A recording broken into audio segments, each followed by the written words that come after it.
예수님의 이름으로 기도드리옵나이다. 아멘. 마태복음 7장 13절로 29절까지 말씀 보겠습니다. 마태복음 7장 13절로 29절.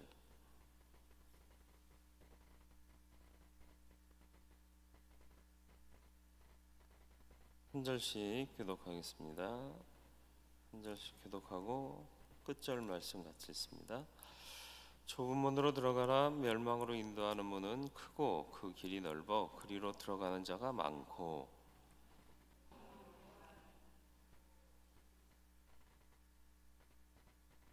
거짓 선지자들을 삼가라. 양의 옷을 입고 너희에게 나아오나 속에는 노략질하는 일이라.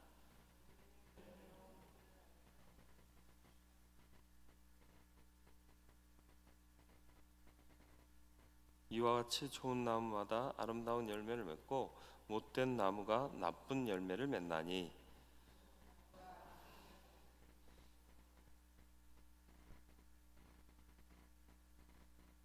아름다운 열매를 맺지 아니하는 나무마다 찍혀 불에 던져지느니라. 나더러 주여 주여 하는 자마다 다 천국에 들어갈 것이 아니요 다만 하늘에 계신 내 아버지의 뜻대로 행하는 자라야 들어가리라.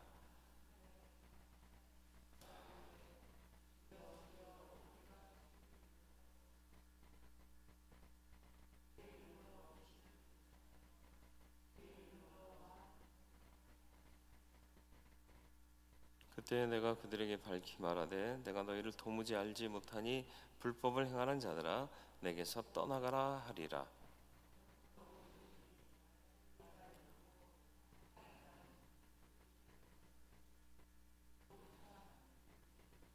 비가 내리고 창수가 나고 바람이 불어 그 집에 부딪히되 무너지지 아니하나니 이는 주추를 반석 위에 놓은 까닭이요.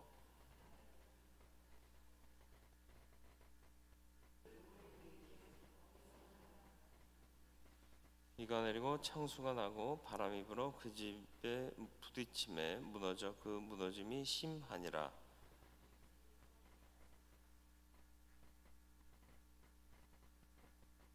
이는 그 가르치는 것이 권위 있는 자와 같고 그들의 서기관들과 같지 아니함일러라. 아멘. 산상수훈의 산상설교의 마지막 부분이죠. 두 문, 두 나무, 두 건축자의 비유에서 결론 부분에 해당하는 가장 핵심적인 말씀을 전하고 있습니다.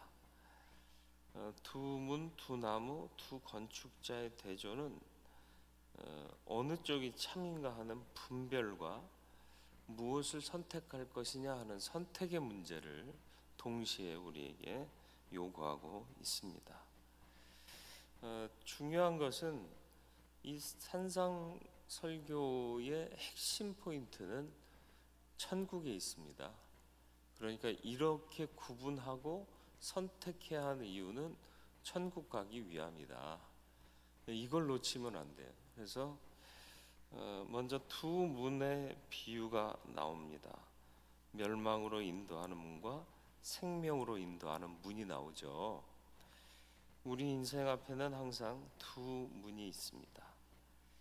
만일 이게 불분명하면 어떤 것이 좁은 문이고 어떤 것이 넓은 문이냐 구분할 수 없다면 우리는 답답하고 불안할 거예요. 그런데 분명히 주님은 말씀하십니다. 문이 크고 넓은 길은 멸망으로 인도하는 문이라고 경고하시고요. 찾는 이가 많다. 반대로 찾는 이가 적은 쪽으로 가라고 결국은 명령하고 계시고 좁은 문을 선택하라고 말씀하고 계십니다. 구약에서도 이런 일들이 많이 보여집니다. 홍수 심판 당시에는 모든 사람들 대 8명 노아 가족, 그죠? 그리고 이스라엘 가나안 정탐 때는 10대 2, 소수예요, 소수. 항상 좁은 문을 선택한 사람들이란. 엘리야 사건 때는 더하죠. 850대 1, 450대 1로 보기도 하지만 바알과 아세라 선지자를 다 합치면 850대 1의 대결이었다, 이렇게 보죠. 선지자들을 통해서 주신 말씀은 똑같았습니다. 편안한 길을 선택한 자들에게 돌아가라. 다른 문으로 들어섰다는 얘기죠. 하나님께로 돌아가라. 다시 말하면 좁은 문으로 가기를 힘써라. 그러나 이 사람들은 듣지 않았다라는 것이죠.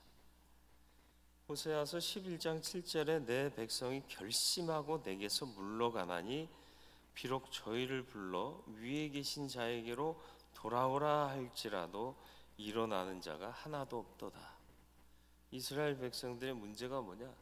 하나님께서 선지자를 통해서 야, 그 길 아니야, 돌아와 라고 얘기하는데 일어서는, 그 말을 듣고 일어서서 돌아오는 자가 하나도 없더라. 멸망으로 인도하는 문은 크고 그 길이 넓은 것으로, 또 생명으로 인도하는 문은 좁고 협착한 것으로 왜 말씀하셨느냐? 6장에서 말씀하신 그 나라와 그의 의를 구하는 하나님 중심의 삶과 먹고 마시는 것을 추구하는 자기 중심의 삶의 대조적인 모습인 거죠. 인본주의의 신앙 노선은 문도 크고 길도 넓고 찾는 사람도 많고 환영받을 수밖에 없죠.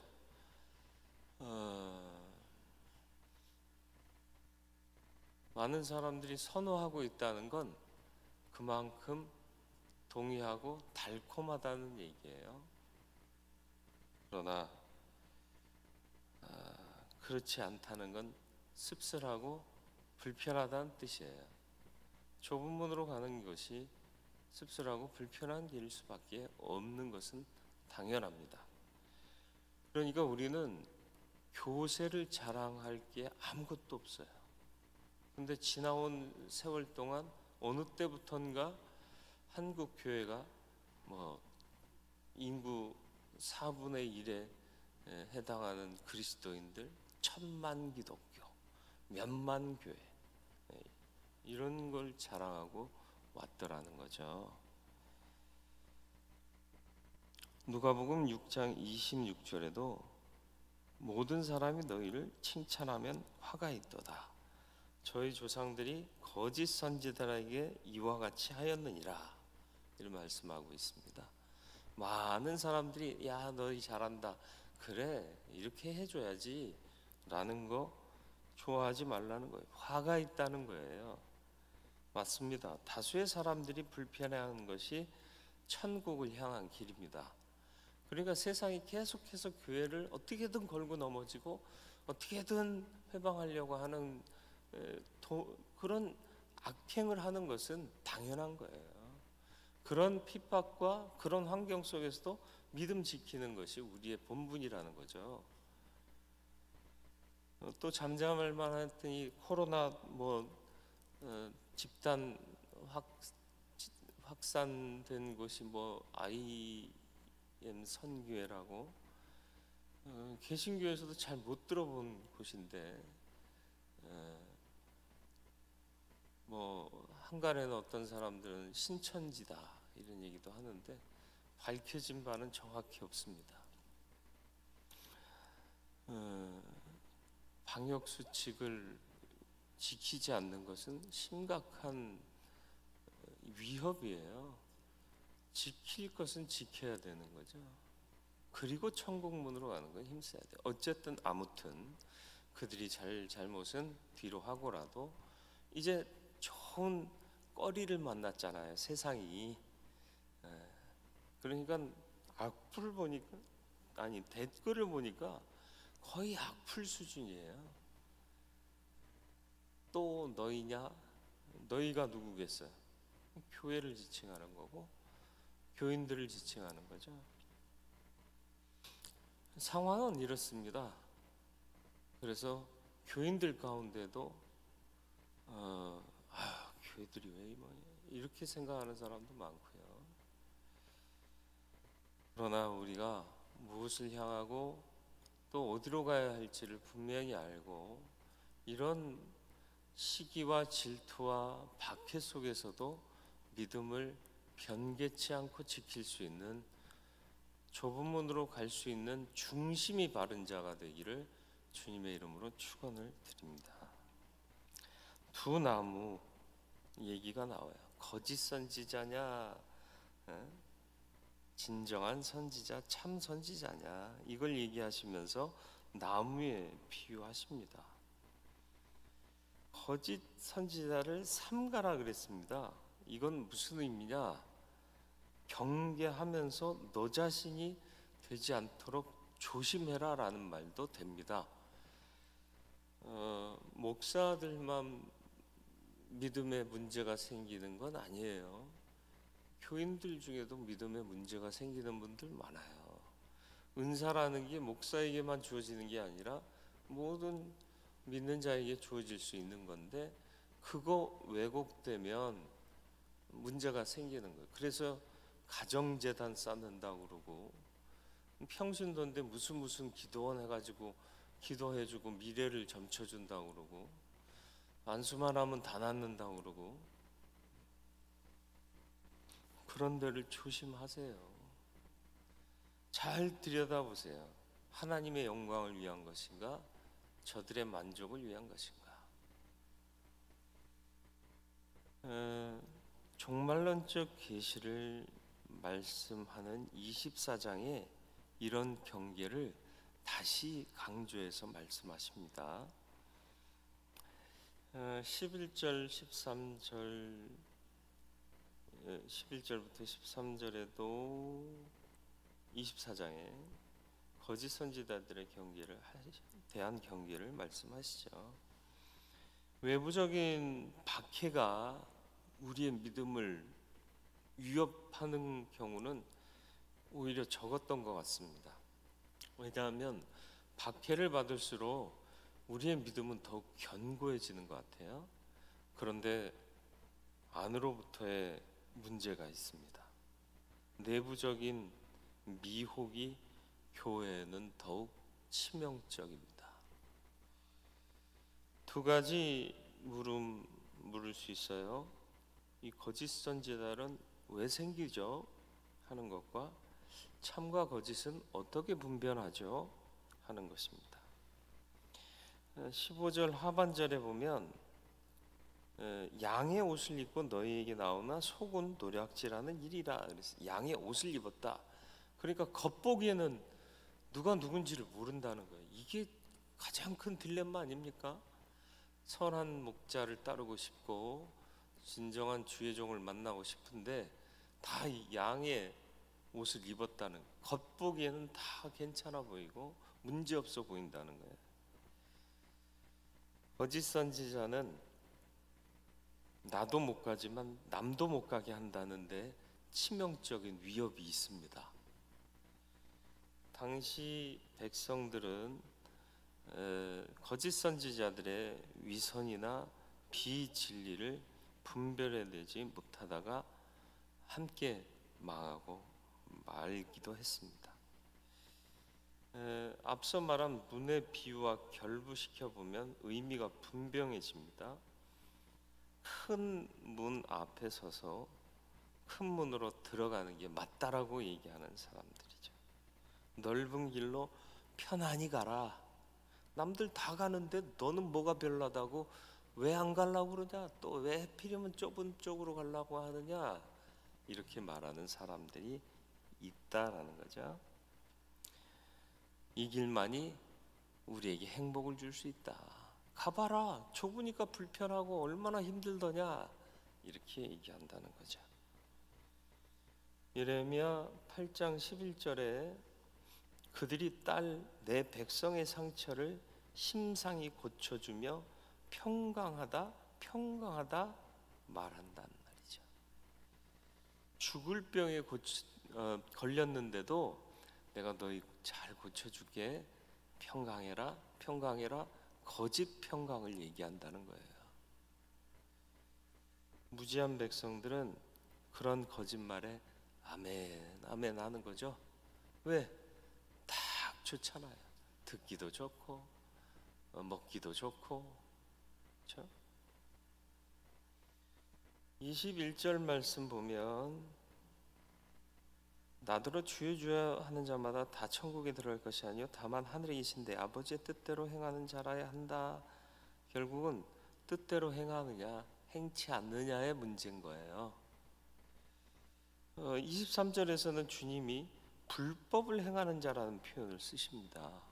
주의 이름으로 권능을 행하고 주의 이름으로 선지자 노릇하고 주의 이름으로 귀신 쫓아내고 그랬는데도 불법을 행했대.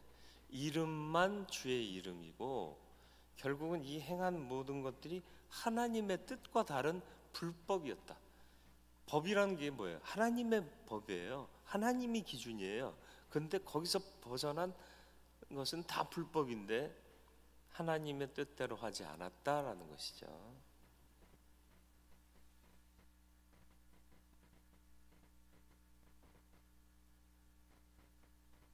선지자는 왜 생겨날까요?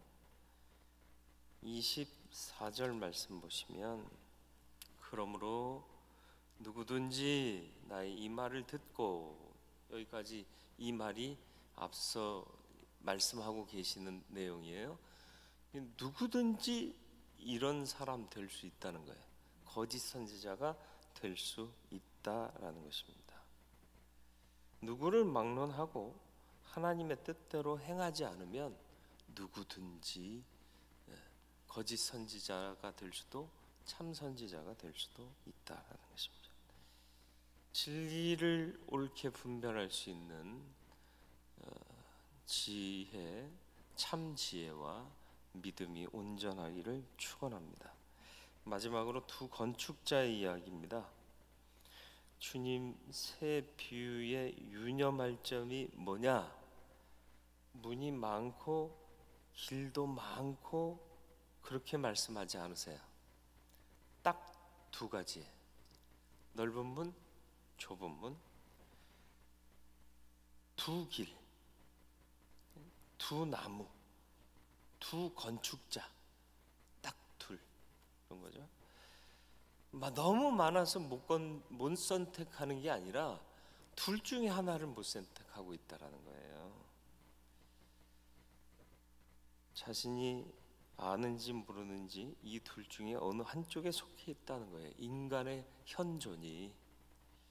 두 건축자 대조에는 반석 위에 지은 집과 모래 위에 지은 집, 지혜로운 사람과 어리석은 사람으로 대조되고 있습니다. 반석 위에 집을 짓는 지혜로운 건축자는 이 모든 말씀을 듣고 행하는 자야. 듣는 게 굉장히 중요하죠. 그리고 듣는 게 끝나는 게 아니라 행하는 거죠. 솔로몬이 일천번제를 드리면서 뭘 구했죠? 이제 개역 한글판에서는 지혜라고 번역했지만 개역 개정판에서는 듣는 마음이라고 그랬어요. 물론 지혜라는 말도 틀리진 않습니다. 그러나 보다 더 구체적으로 바르게 해석하면 듣는 마음이 맞습니다. 뭘 들어요? 하나님을 듣는 거죠. 겸손하게 들으면 은혜요, 생명입니다. 듣지 않으면 멸망이죠. 초기에는 솔로몬이 잘 들었어요. 근데 점점 희미해져 갔어요. 그리고는 마지막에는 타락했습니다. 누구라도 그럴 수 있습니다. 듣고 행할 수 있는 믿음의 사람 되시기를 바랍니다. 그래야만 우리의 믿음이 흔들리지 않는 반석이 있어요. 듣기만 해도 문제라는 거예요. 행해야 굳어지는 거예요. 행해야 분명해지는 거고요. 감동 주시면 행하세요. 모래 위에 집을 짓는 어리석은 자, 이 말을 듣고 행치 않는 자다 그랬습니다. 비가 내리고 창수가 나고 바람이 불면 이게 분명히 결정이 될 겁니다. 시련과 어려움 속에서 우리는 넘어지고 쓸려 내려가는 존재가 아니라 굳건하게 서 있을 수 있는 천국 바라보는 성도이기를 축원합니다.